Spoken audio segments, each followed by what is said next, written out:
Pada tanggal 14 Agustus 1945, Jepang menyerah tanpa syarat kepada sekutu. Berita tentang kekalahan Jepang tersebut sangat dirahasiakan oleh Jepang. Bahkan semua stasiun radio disegel oleh Jepang. Tetapi ternyata siaran tersebut tertangkap di Indonesia dan didengar oleh Sultan Syahrir.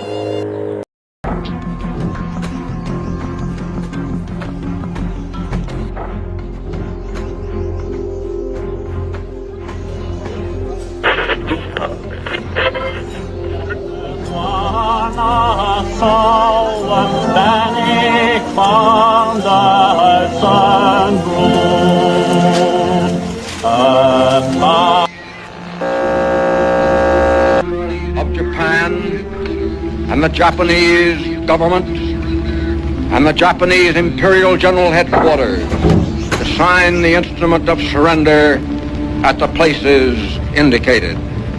Sore hari setelah mendengar berita kekalahan Jepang, Sultan Syahrir dan para pemuda mengadakan rapat di Jakarta. Keberadaan kita di sini yaitu untuk melancarkan rencana kita menuju ke gerbang kemerdekaan Indonesia. Tapi Bung, Jepang masih menguasai wilayah Indonesia karena putra masih dijajah oleh Jepang. Assalamualaikum. Waalaikumsalam. Sudah duduk ya? Saudara-saudara, saya mendengar berita yang menggembirakan untuk kita semua, bahwa Jepang telah menyerah kepada sekutu. Saya mendengar berita ini dari radio luar negeri, maka telah terjadi kekosongan di wilayah kekuasaan Indonesia. Sungguh, kabar gembira yang Anda kabarkan tadi. Tapi, apa itu kekosongan kekuasaan? Biar saya perjelas lagi. Sekarang Jepang sudah tidak menguasai Indonesia, karena Jepang telah menyerah kepada sekutu, sedangkan sekutu belum menguasai Indonesia. Oke, baik, saya mengerti. Terima kasih.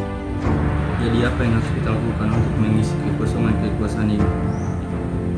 Bagaimana kalau kita meminta kepada Bung Karno dan Bung Hatta untuk memproklamasikan kemerdekaan Indonesia secepatnya? Ya, saya setuju. Dengan ini waktu yang tepat untuk memproklamasikan kemerdekaan Indonesia. Baiklah, kalau kalian semua setuju, mari kita ke rumah Bung Karno untuk membicarakan semua hal ini. Apakah kalian semua setuju? Setuju! Tapi jangan sampai proklamasi kemerdekaan diproklamirkan oleh PPKI. Kenapa Anda berpendapat seperti itu? Karena PPKI adalah badan dari pembentukan Jepang. Ya, tepat sekali. Ayo kita pergi ke kediaman Bung Karno. Rapat pun diakhiri. Keesokan harinya pada tanggal 15 Agustus 1945, Khairul Saleh, Sultan Syahrir, Wikana, dan Darwis tiba di kediaman Soekarno dengan maksud menyampaikan hasil keputusan rapat.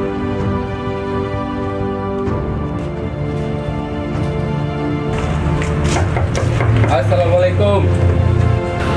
Waalaikumsalam. Permisi Bu, apakah Bung Karno ada di dalam? Kami ingin bertemu dengannya. Oh ada, Bapak ada di dalam. Ada keperluan apa ya? Ada hal yang kami ingin bicarakan dengannya. Oh silakan masuk.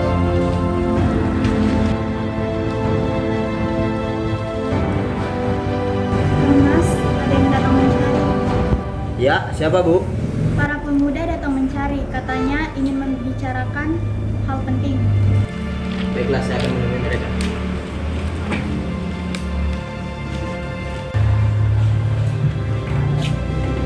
Ya, silakan. Saya dengar dari istri saya ada yang ingin dibicarakan. Begini, kami mendengar berita bahwa Jepang telah menyerah kepada sekutu. Oleh karena itu, telah terjadi kekosongan kekuasaan di Indonesia. Jadi kami kemarin mengadakan rapat dan hasilnya kami semua setuju agar Bung Karno dan Bung Hatta segera menyusun kemerdekaan Indonesia. Mungkin saya akan usahakan setelah perundingan dengan anggota PPKI lainnya. Tidak bisa. Kita tidak bisa menunggu lebih lama lagi. Karena ini merupakan waktu yang tepat untuk memproklamasikan kemerdekaan Indonesia. Apakah kalian tidak memikirkan bahaya yang kita dapat karena kita senekat itu memproklamasikan bangsa Indonesia? Jepang pasti akan menyerang kita. Justru itu, saat ini Jepang bukan lagi penguasa di Indonesia. Untuk apa kita menyia-nyiakan kesempatan ini? Baiklah, tapi berikan saya waktu untuk berunding dengan para anggota golongan tua. Baiklah, kalau begitu kami pamit undur diri. Karena masing-masing mempertahankan pendapatnya, Keempat orang gelangan muda tersebut berpamitan kepada Bung Karno. Mereka meninggalkan kediaman Bung Karno dengan wajah yang kesal. Meski berat hati dengan keputusan Soekarno, para pemuda yang telah meninggalkan kediaman Soekarno tetap tidak putus asa. Mereka pun menyusun strategi bagaimana membujuk Soekarno dan Hatta untuk memproklamasikan kemerdekaan sesegera mungkin. Akhirnya mereka memutuskan untuk mengasingkan kedua tokoh tersebut ke Rengas Dengklok agar terhindar dari pengaruh Jepang.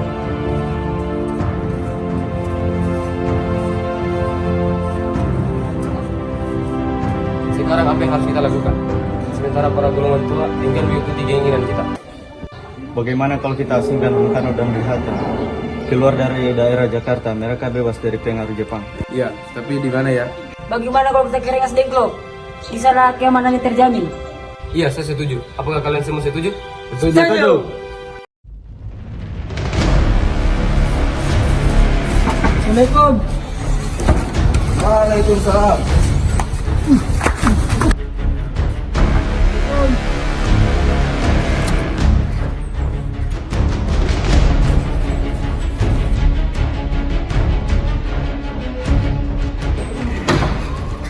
Hatta, Soekarno, apa tujuan kalian membawa kami berdua ke sini? Maaf atas kelancangan kami, Bung. Ini semua demi keselamatan. Kami ingin membicarakan kembali tentang proklamasi ini, Bung. bukankah Soekarno sudah katakan masalah ini akan dibahas di sidang PPKI? Mengapa harus menunggu PPKI? PPKI itu buatan Jepang. Kami ingin memproklamasikan kemerdekaan Indonesia tanpa harus campur tangan Jepang. Pendapat itu benar. Namun kita masih terlalu dini untuk memproklamasikan kemerdekaan. Kita masih membutuhkan bantuan Jepang. Bagaimana jika perjanjian Jepang hanyalah janji manis belaka? Apa yang akan Anda lakukan? Selamanya kita harus menunggu janji Jepang itu. Kita harus memproklamasikan sekarang juga. Demi rakyat-rakyat kita yang telah bertahun-tahun terbelenggu di tanah mereka sendiri. Mereka berhak bebas dan sekaranglah saatnya. Tenang saudara sekalian, mari kita selesaikan perbicaraan ini dengan kepala dingin. Bung Saleh, tolong lepaskan ikatan Bung Karno. Dan Bung Latif, tolong lepaskan ikatan Bung Hatta. Bung Karno dan Bung Hatta, mari ikut saya. Dan akhirnya para pemuda mencoba meyakinkan Bung Karno dan Bung Hatta agar segera melaksanakan proklamasi secepatnya. Setelah membicarakan proklamasi kemerdekaan Indonesia, Bung Karno, Bung Hatta, dan para pemuda pun segera meninggalkan tempat tersebut dan menuju rumah Laksamana Maeda yang merupakan perwira tinggi militer untuk segera merancang teks proklamasi.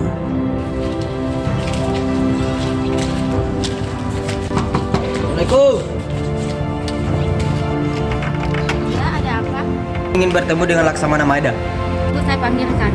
Terus? Selamat siang, ada apa Bu? Maaf mengganggu. Kami perlu tempat untuk membicarakan kemerdekaan esok hari. Baiklah, kalau begitu silakan masuk.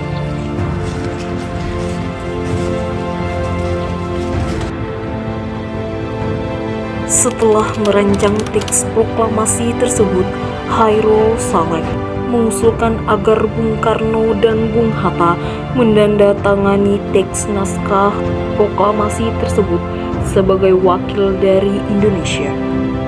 Bung Karno pun menyuruh Sayuti Melik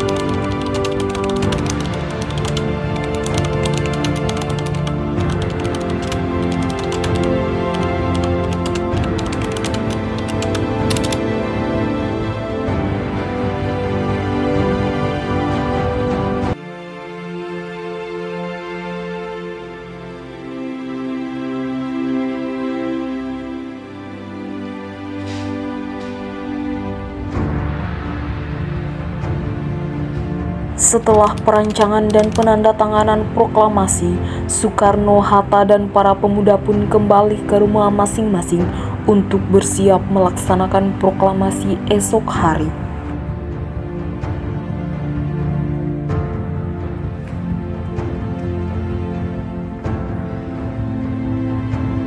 Alhamdulillah, semua berjalan dan lancar. Terima kasih ya Ibu telah menemani saya di masa sulit ini. Ya, terima kasih juga kepada Allah yang telah memberikan kesempatan kepada kita untuk memproklamasikan kemerdekaan bangsa kita.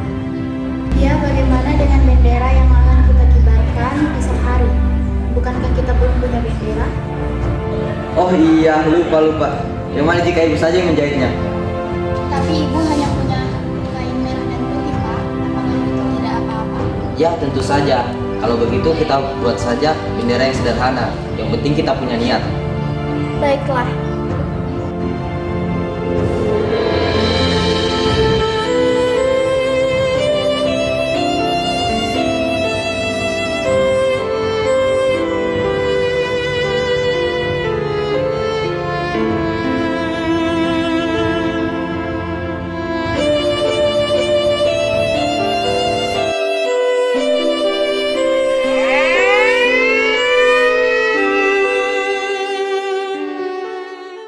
Proklamasi. Kami, bangsa Indonesia, menyatakan dengan ini kemerdekaan Indonesia. Hal-hal yang mengenai pemindahan kekuasaan dan lain-lain yang diselenggarakan dengan cara seksama dan dalam tempo yang sesingkat-singkatnya. Jakarta, 17 Agustus 1945, atas nama bangsa Indonesia, Soekarno-Hatta. Biarlah engkau di dadaku, tunjukkanlah kepada dunia semangatmu yang panas